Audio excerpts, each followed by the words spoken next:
Welcome to the Lippert Technical Institute. I'm Charlie and I'll be your technical trainer. Today we're going to be going over the Girard Tankless water heater. So before we get into the specifics, I want to show you the difference between a tank and a tankless type water heater.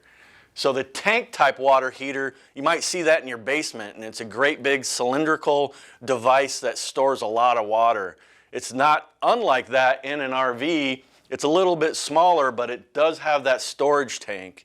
So inside the storage tank, you have a heating element and an anode rod.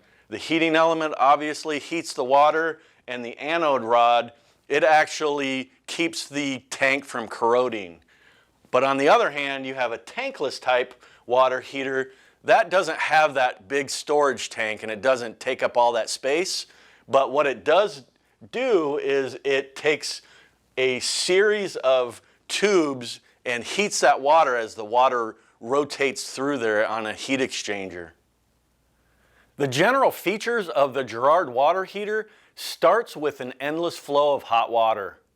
That's because it doesn't have that storage tank.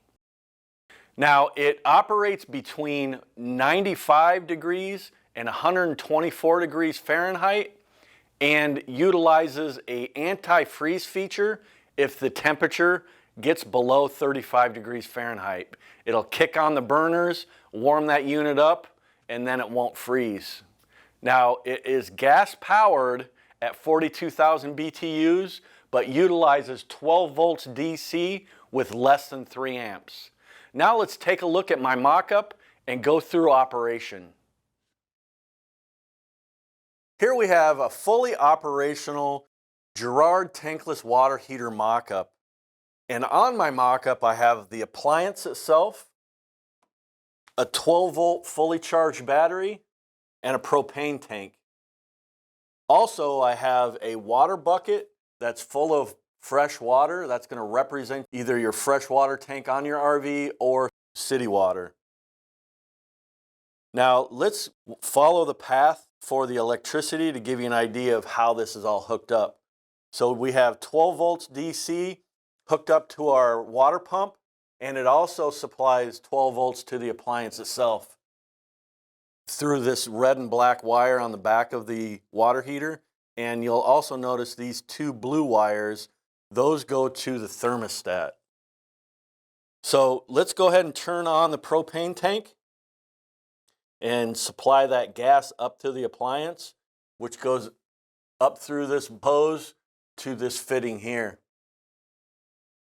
Now that we have gas to the appliance, now let's make sure that water can get there as well. So we have our water bucket full of fresh water. It's going to be pulled out with the motor and supplied here. Now this is a bypass valve. Make sure that bypass valve is open so that water gets to the inlet here.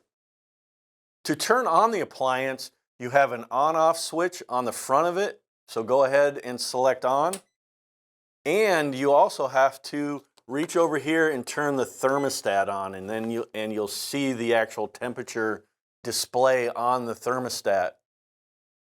You may be wondering why this water heater has 2 on-off switches. Well, there's a great feature about this appliance that allows it to warm up in cold temperatures. The on-off switch on the front of the appliance, it needs to be on if the temperature drops below 35 degrees Fahrenheit, because what it'll do is it'll actually kick on the burners if it drops to that temperature or below and heat the water up inside the appliance, because if the water freezes inside these tubes, it'll damage it. Now everything is powered to the unit. Let's go ahead and turn the faucet on and see if we can get hot water out of it. Once that water is flowing and flowing through the appliance, you're going to feel hot water.